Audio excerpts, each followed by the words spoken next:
Banyak warga yang kebingungan dan bertanya-tanya dalam hati mereka, kenapa kain yang digunakan untuk perkuburan bayi ini berwarna hitam legam, bukan putih bersih seperti mayit-mayit lainnya.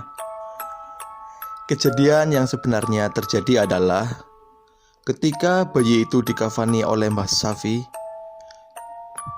tidak ada yang lebih tersentak dan kaget karena saat kain putih dibalut pada tubuh kecil jabang bayi, tiba-tiba kain itu menghitam seolah ada hal-hal di luar nalar sedang bermain di sini. Tak henti-hentinya Mbah Safi istighfar. Sembari gemetar, ia memberanikan diri menggendong dan memberikannya kepada Mbah Sartem. Pak Wanto lebih banyak diam. Bahkan ketika bayi sudah dikuburkan, ia masih diam, seakan-akan ia tahu apakah ada hubungannya dengan cempe itu. Malam harinya, Pak Wanto kembali bermimpi untuk kesekian kalinya.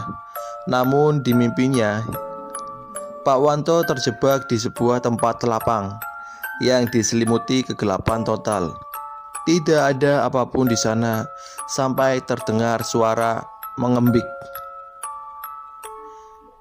Maka ditataplah seekor kambing di hadapannya. Di hadapan kambing itu ada jabang bayi kecil. Kulitnya masih kemerahan dan Pak Wanto menatapnya bingung. "Iki anakmu," kata kambing itu. Dengan perasaan gugup, Pak Wanto mengangkat tubuh kecil itu. Suara tangis mengoek dari jabang bayi membuat Pak Wanto luluh.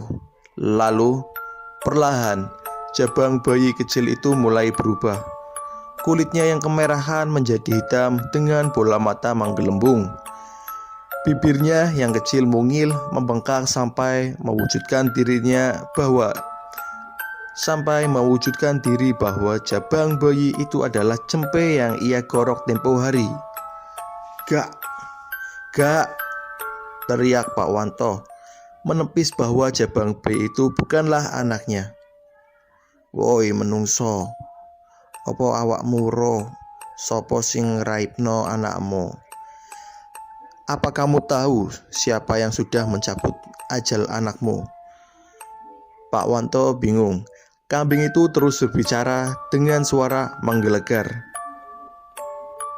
"Enteno mene yen mene eno sing mati yo iku tuntut balasku gawe anakmu.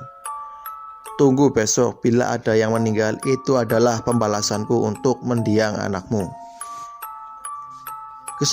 Keesokan paginya, Pak Wanto bekerja seperti biasanya. Meski hari-harinya jauh lebih kelabu dibandingkan hari kemarin, ketika Pak Wanto sedang membabat rumput di lahan yang ia garap, terdengar seseorang mendekatinya sembari berujar dengan nada terkopoh-kopoh. Pak Wanto, nun sewu, sudah dengar?" "Pak Wanto, mohon maaf, apakah Bapak sudah dengar?" "Dengar apa, Mbok Sartem, tetangga sampean baru meninggal." Kaget, Pak Wanto teringat dengan kambing di dalam mimpinya, hingga Pak Wanto berujar, "Karma." Desas-desus tersebar. Kabarnya meninggalnya Mbok Sartem ganjil. Selain itu, mayitnya juga tidak kalah membuat orang keleng-keleng kepala. Salah satunya, Mbok Sartem meninggal dengan bau seperti kambing lebus. Tidak hanya itu, sebelum meninggal, Mbok Sartem kabarnya berteriak-teriak, memaki dan mengutuk, seolah-olah dia sedang berbicara dengan sesuatu. Di akhir kalimatnya selalu satu kalimat yang terucap terus-menerus, yaitu "iblis". Namun yang paling mengerikan, Mbok Sartem meninggal dengan memuntahkan darah yang warnanya hitam kemerahan menyerupai janin. Banyak orang yang mulai menyebar rumor, mulai dari santet hingga sangkut paut dari perbuatan demit. Namun Mbah Safilah yang tahu apa yang terjadi. Hari itu juga di pemakaman Mbok Sartem, Mbah Safi tampak sedang mencari seseorang, namun ia tak kunjung ditemukan di sana. Sampai di sudut matanya, akhirnya ia melihat Pak Wanto berdiri jauh dari kuburan Mbok Sartem yang baru saja dikuburkan. Mengamatinya dengan bibir tersungging, sebuah senyuman yang tidak sepantasnya terlihat dari seorang tetangga. Sudah lebih dari 5 hari, Pak Wanto tidak pulang. Kalaupun pulang hanya untuk mengganti baju kemudian keluar kembali. Meskipun Pak Wanto masih memberi nafkah berupa uang yang cukup banyak, namun Bu Robiah bingung dari mana uang itu bila Pak Wanto sudah tidak kerja lagi garap sawah. Tidak hanya Bu Robiah, namun tetangga di kanan kiri juga bingung. Pernah mereka tanpa sengaja melihat Pak Wanto berjalan. Anehnya, ketika disapa, Pak Wanto seperti tidak mau dengar dan melanjutkan perjalanannya seolah-olah ia sengaja tidak menggubris niat baik tetangganya. Puncak keanehan yang disaksikan warga adalah Pak Wanto selalu berjalan dengan pose menggendong anak kecil, seolah-olah di tangannya ia sedang menggendong entah apa itu. Warga mulai curiga Pak Wanto sudah gila. Meski begitu, tidak ada yang berani menegur atau sekedar bertanya apa yang terjadi pada Pak Wanto. Karena bagaimanapun juga, Pak Wanto pernah menjadi seseorang yang dihormati dan dituakan di kampung ini. Saat dia pernah melihat suatu malam ketika ia berniat untuk tidur, namun pikirannya masih memaksanya untuk terjaga. Tiba-tiba dibangunkan dengan suara pintu berderit dengan cepat saat dia berpura-pura tidur di dalam kamarnya. Saat dia tidur bersama ketiga adiknya, disitulah ia melihat Pak Wanto, bapaknya, masuk dan berjalan melewatinya. Ia membangunkan salah satu adiknya, Uswatun, dengan nada suara berbisik seolah-olah si bapak tidak mau anak-anak yang lain dengar. Tun, tangi Tun, tangi, bangun Tun, katanya. Melu bapak yuk, ikut bapak yuk sebentar. Di dalam keremangan kamar, saat dia melihat gelagat yang aneh dari si bapak. Seumur-umur ini adalah kali pertama bapak membangunkan anaknya di jam yang sudah selarut ini. Uswatun bangun, meski ia masih mengantuk, tanpa membuang waktu dari bayangan di gubuk.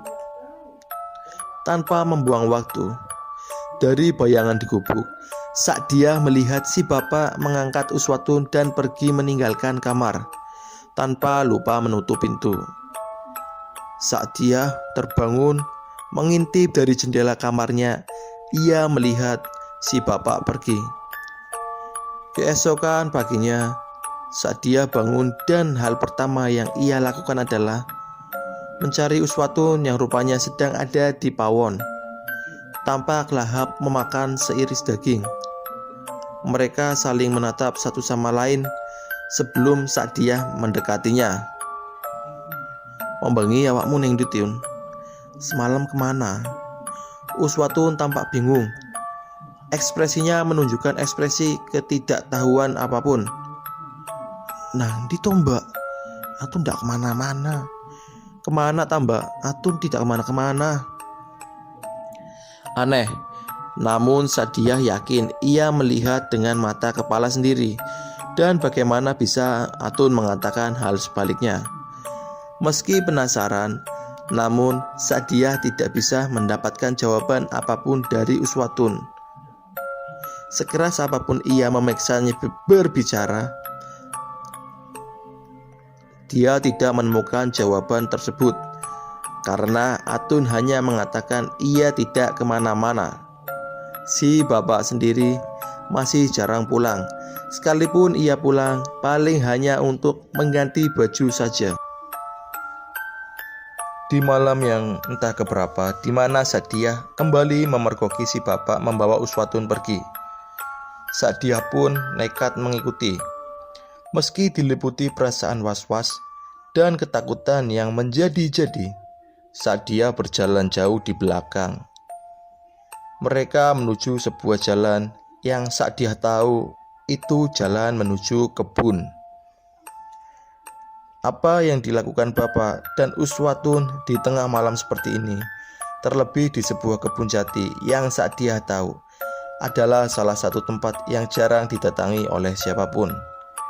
Dinginnya malam tak menghentikan rasa penasaran Sadiah sampai ia melihatnya. Sadiah melihat Uswatun di depan sebuah pohon rimbun.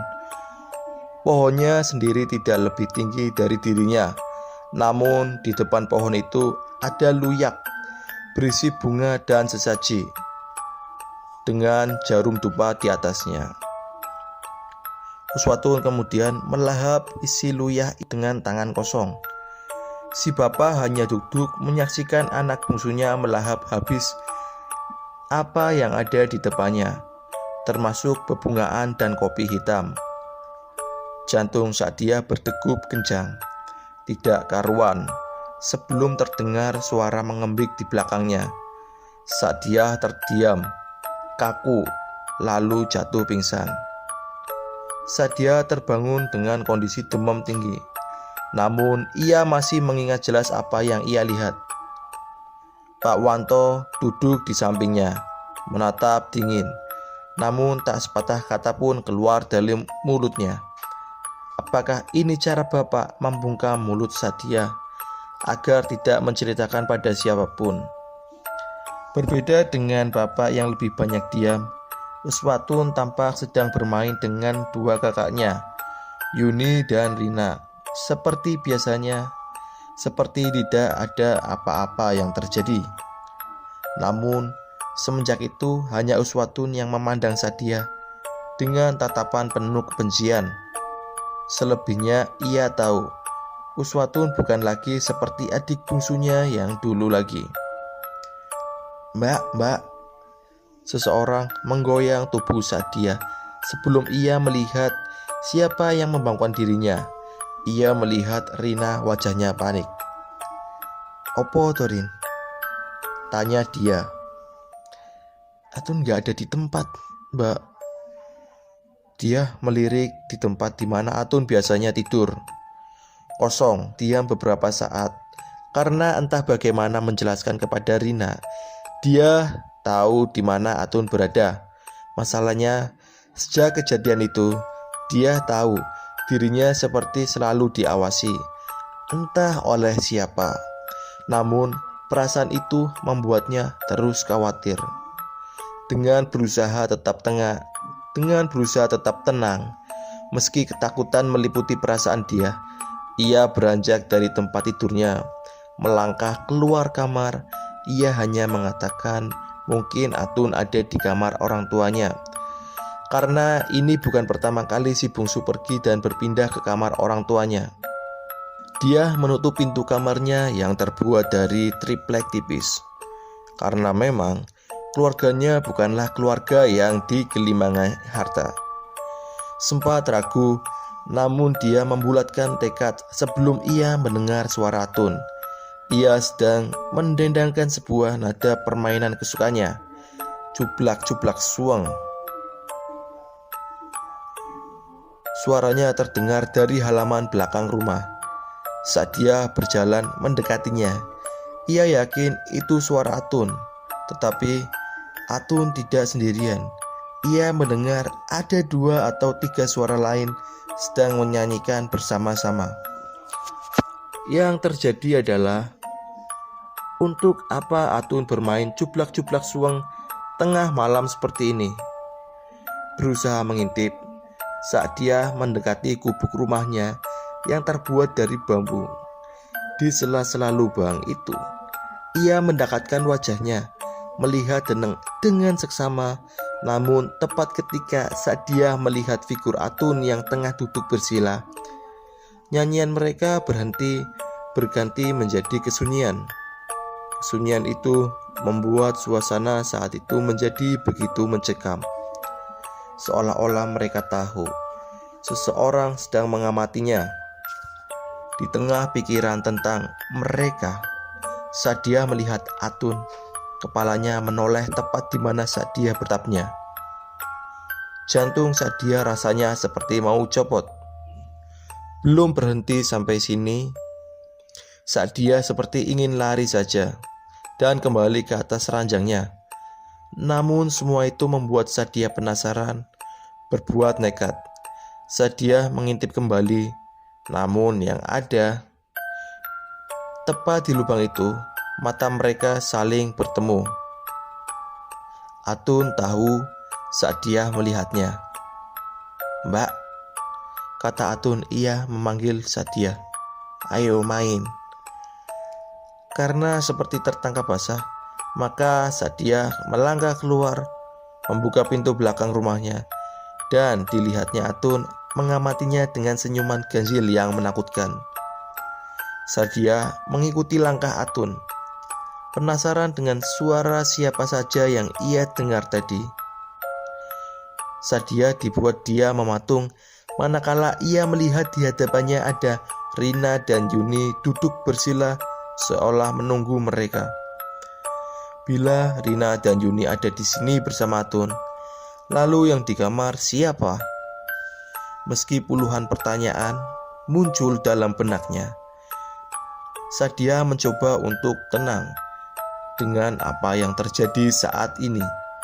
Ia duduk bersila sama seperti yang lain sampai ia mendengar Atun mengatakan, "Sing dadi Pak Emo sampeyan dulu ya Mbak." "Yang jadi Pak Emo kamu dulu ya Mbak."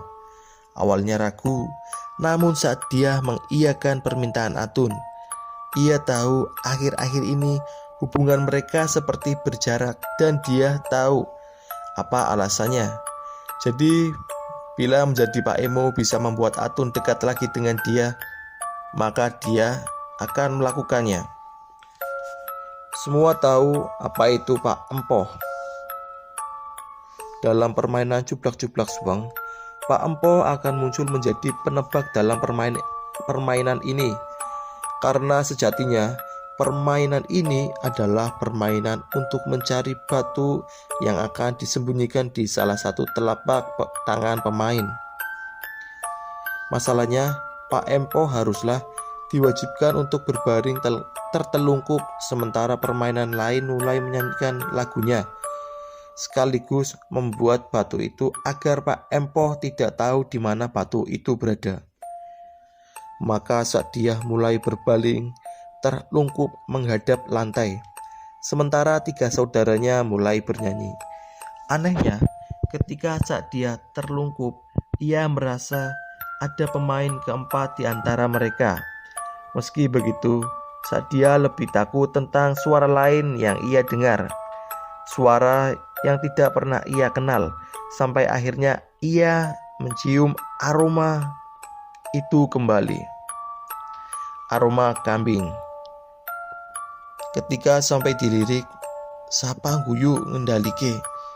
Maka Sadia mulai membuka matanya, menatap ketiga adiknya tanpa tahu di mana ia merasakan pemain keempat itu berada.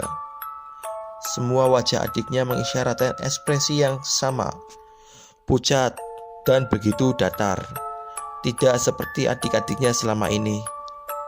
Saat dia menunjuk Atun, ia memilih tangan kirinya, maka Atun membuka tangannya, dan batu kerikil itu tidak ada di sana. Karena sekarang ia menunjuk Rina. Rina juga sama, di atas telapak tangannya batu itu tidak ditemukan. Maka dia harus kembali menjadi empoh. Hal ini terus terjadi lebih dari 7 kali.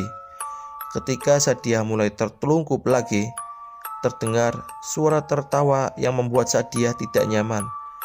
Seolah-olah ketika adiknya mengerjainya bahwa sebenarnya batu itu memang tidak pernah ada bahkan sejak permainan